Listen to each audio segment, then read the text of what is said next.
Molweni. Hope you guys are good. Today I'm going to be talking about the tablets versus natural herbs or substances. Tablets, bantu, they are very good. They can take you far. Like if you're not feeling well, it's a quick fix. It's a very quick fix. However, sine-side effects.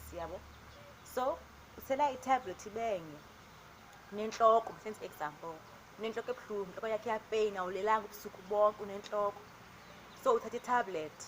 Uthatha i-tablet, inhloko yakhe ibhetere. Xa ufundayo, at the back of the box kubhalwe side effects.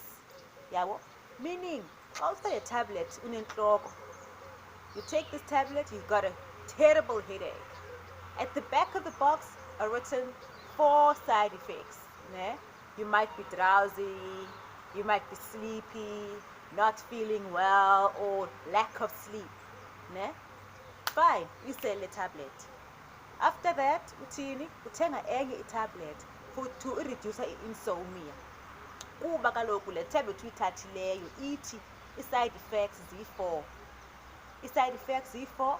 Ezi side effects zi-4 uzama uzithomalalisa uthenge enye i-tablet.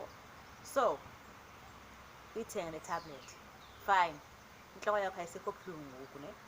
Take i-tablet ureduce i-insomnia.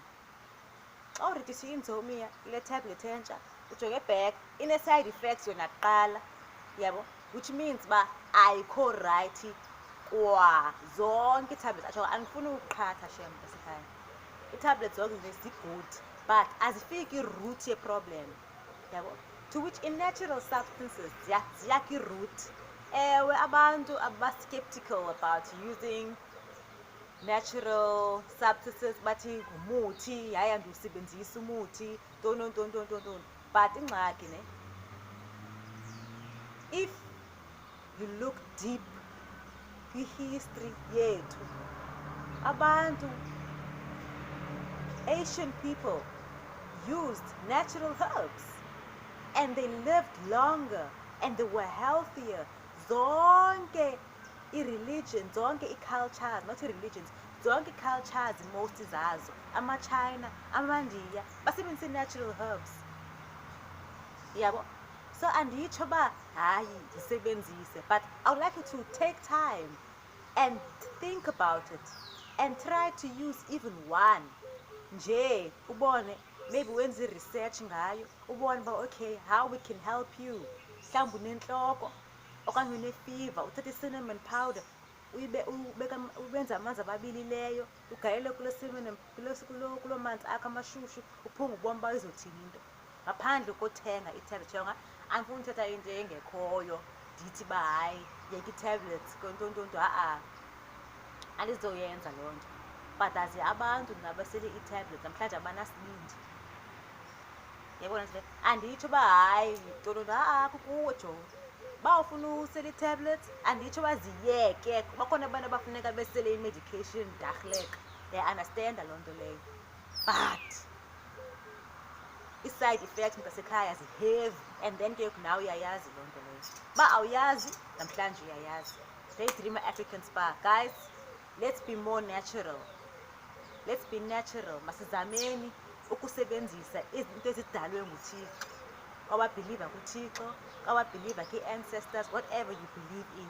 Let's use what is on earth. Yonke into lapha akho nto edalwe nge-mistake. Yonke into uyibona apha kule park ndikuyo, yonke into uyibonayo inesizathu. Ingxaki thina siyazi uba yintoni isizathu sayo. Yonke into uyibona apha, kwa ingca inesizathu sayo, kwanto yonke akho nto edalwe nge-mistake, guys.